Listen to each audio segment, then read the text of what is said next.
Guyyaa har'aa kan waliin ilaallu barnoota fiiziksiiti.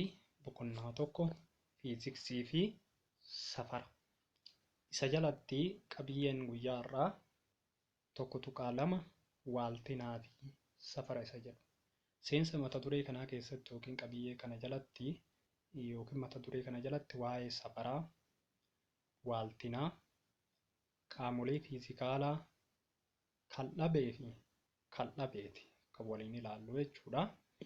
Egaa xumura mata duree kanaa irratti maalummaa safaraa fi waaltinaa adda ni baafatta. Maalummaa qaamolee fiizikaalaa ka kaldhabee fi kaldhabee ni ibsita yookiin ibsuu danda'uu qabda. Fakkeenya qaamolee fiizikaalaa kan kaldhabee fi kaldhabee ni kennita. Garaagarummaa qaamolee fiizikaalaa keessaa bu'uura fi diriirfamoo ka kaldhabee fi kaldhabee ni himta jechuudha. Egaa isa kan tokko tokkoon haa ilaallu. Qabiyyee kana jalatti tokkoffaarratti akkuma seensa irratti ilaallee safara isa jedhu ni ilaalla. Innee jalqaba irratti safara jechuun maalidha? Safarri qaama hamma hin beekamne qabu tokko. Safarri qaama hamma hin beekamne qabu tokko qaama biraa kan hamma beekamaa ta'e qabu wajjin wal bira qabanii ilaaluun lakkoofsa fi yuunitiin ibsuudha. Safarri yookiin safara kan jennuun qaama hammi isaa hin beekamne qabu tokko qaama hammi isaa beekamu wajjin wal bira qabnee qaama hammi isaa hin beekamne sana lakkoofsa fi yuunitiin yoo ibsine safara jennaanii jechuudha. Adeemsa safaraa kana keessaa waa lamatu jira yookiin adeemsi kunis yookiin adeemsa safarri itti gaggeeffamu kun waa lama of keessaa qaba. Tokko yuunitii, lammaffaan immoo lakkoofsa. Lakkoofsa isa kamii? Yuunitii qaama safaramu sana keessa jiru. Lakkoofsa yuunitii yookiin immoo wanta qaama safaramu sana keessa jiru ibsu. Lakkoofsa isaan san ibsu. Kanaaf safara kana keessa waa lamaan kanatu jira. Eenyudha?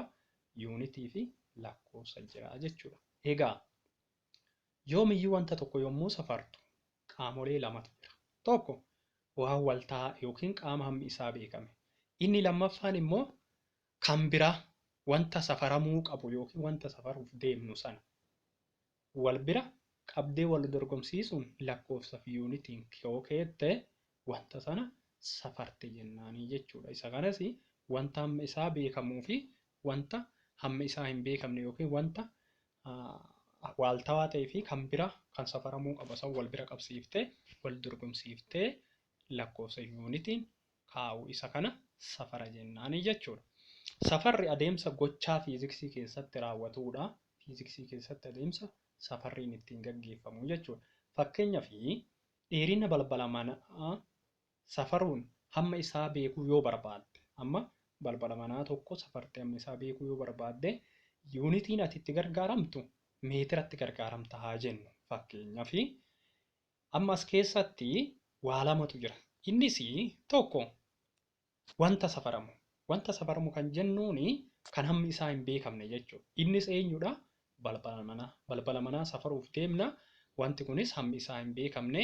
Inni biraa immoo wanta ittiin safarru. Balbalicha kana maaliin safarra jenne? Meetiraan safarra haa jennu. Meetirri kun immoo wanta hammi isaa beekame ta'edha jechuudha.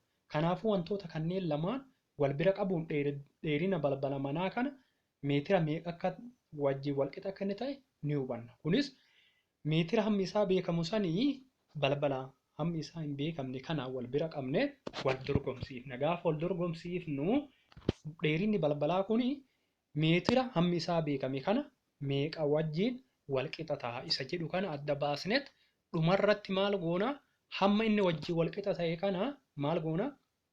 Dheerinni isaa kana lakkoofsan barreessina. Fakkeenyaaf dheerinni isaa kun meetira 2 ta'uu danda'a. 2 jennee barreessina. Lamaan kun maal argisiisa? Lakkoofsa argisiisa.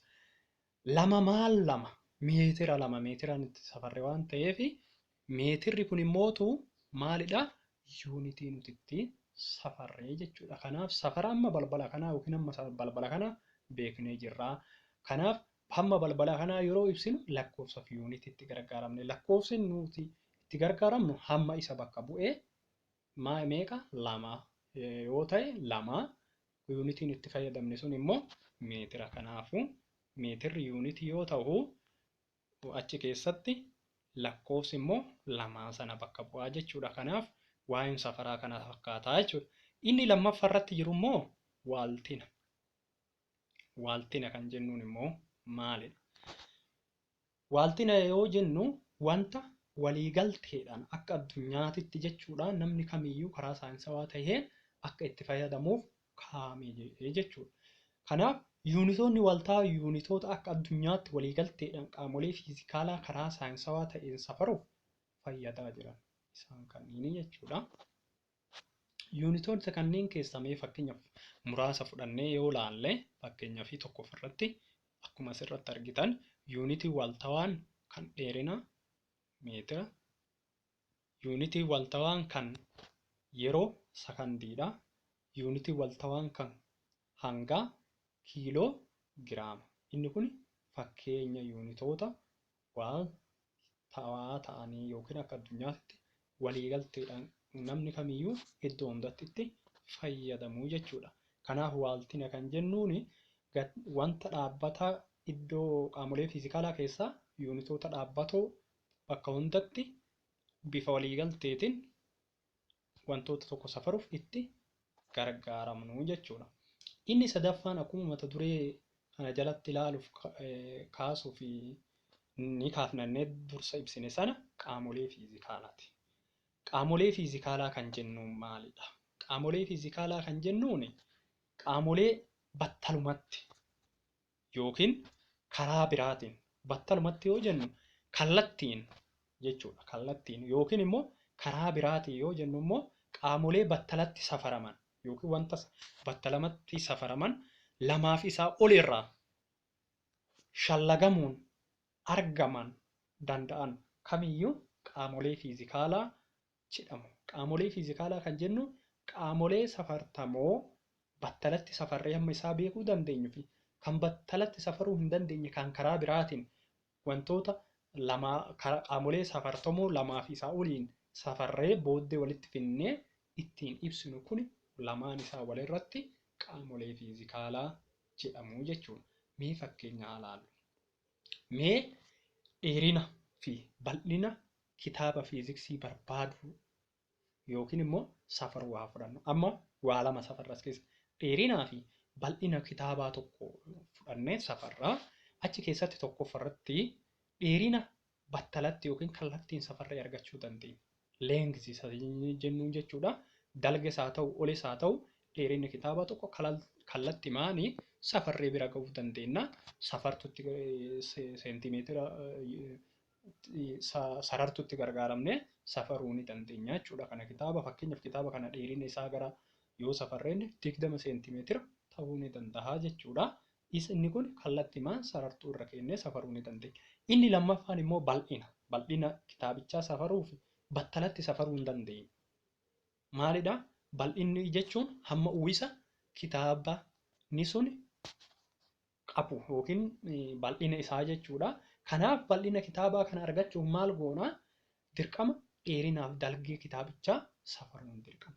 Dheerinaaf dalgee kitaabichaa safarree erga kaanee booddee dheerinaaf dalgee kitaabichaa sana waliin baay'isneet bal'ina isaa sana arganna jechuudha. Kanaaf yoo fakkeenyaaf dheerinni kitaabichaa 20 seentimeetira ta'ee fi dalgeen kitaabichaa immoo 10 seentimeetira ta'ee bal'ina kitaabichaa argachuuf dalgee fi dheerina kana waliin baay'ifna. Isarraa argama waan ta'eef. Kanaaf 20 seentimeetira baay'isuu 10 seentimeetira 200 seentimeetira iskuweeridha yookiin iskuweer seentimeetirii ta'a jechuudha. As keessatti akkuma kaafne dheerina isaa kallattii maan safarree sarartutti gargaaramne arganna. Bal'ina isaa mootuu garuu kallattiin safarree argachuu hin dandeenyu. Maal goona ree? Dalgee fi dheerina kitaabichaa sana garagaratti safarree kallattiin dalgees kallattiin safarra dheerinas kallattiin safarree erga argannee booddee hamma isaan argannee kana maal goona? Kallattii waliin baay'ifnee arganna. Kanaaf karaa biraatiin naannofnee arganna jechuudha. Inni kun battalatti hin arganne bal'ina kana. Kanaaf lamaan isaaniitii kunuun maalidha? Qaamolee fiizikaalaa jedhamu. Isaan kana keessa waa lamatu jira. Tokko kan battalatti safarree argannuu fi kan karaa biraatiin yuunitoota qaamolee safartamuu garaagaraa safarree deebineetiin alkallattii yookiin waliin baay'ifnee yookiin irree ittiin argannu jechuudha. Kun lamaan isaaniitu walirrattu qaamolee fiizikaalaa jedhamu jechuudha. Fakkeenya qaamoleen fiizikaalaa akkuma asirratti argitan dheerina, dalgee, hojja, yeroo, hanga, bal'ina, qabee, humnaa fi kan kana fakkaatan kunniin qaamolee fiizikaalaa jedhamu walumarratti jechuudha. Inni itti aanu qaamolee fiizikaalaa safaraman lakkoofsa yuunitiin barreeffamanii ibsamuu qabu jedha. Yeroo safarree wanta safarree tokko isa saniin barreessuu qabnaadha. Tokkoffarratti dheerinni kitaabaa seentimeetira 20, bal'inni kitaabaa seentimeetira iskeerii 200. Inni kun jechaa yoo barreessinu as keessatti waa lama arganna. Tokko 20 fi 200 asirratti argitan kun gatiiwwan lakkoofsa yoo ta'anii lakkoofsan kan arganneedha. Seentimeetirii fi seentimeetira iskeeriin immoo maalidha? Yuunitiidha as keessatti. Kanaa keessatti gama biraatiin dheerinni fi bal'inni nuti amma reef jenne kun immoo qaamolee fiizikaalaati. Dheerinaa fi bal'inni. Dheerina kallattiin safarree arganna yookiin battalatti arganna. Bal'ina immoo battalatti argachuu hin dandeenyu karaa biraa naannofnee argannaa jechuudha. Inni biraa qaamolee fiizikaalaa fi yuunitoonni isaanii iddo bu'ee isaaniitiin barreessuu ni dandeenya. Fakkeenyaaf dheerinni kitaabaa seentimeetira 20 kan jedhu kana iddo bu'ee yoo ibsinu L equals to 20 centimeter yookiin dalgee dheerinni wal qixataa 20 centimeter jennee lakkoofsan akkuma asirratti argitan barreessuu ni dandeenya. Inni biraa bal'inni kitaabaa saantimeetira iskeerii 200 kan jedhu kana bifa gabaabsineetiin area equals to 200 centimeter square isa jedhu kana gabaabsinee kaa'uu ni dandeenya jechuudha. As keessatti dheerinaa fi seentimeetiriin iddo bu'ee dheerinaa fi yuunitii. Elliin dheerina yoo ta'u seentimeetirri immoo yuunitii dheerina sanii.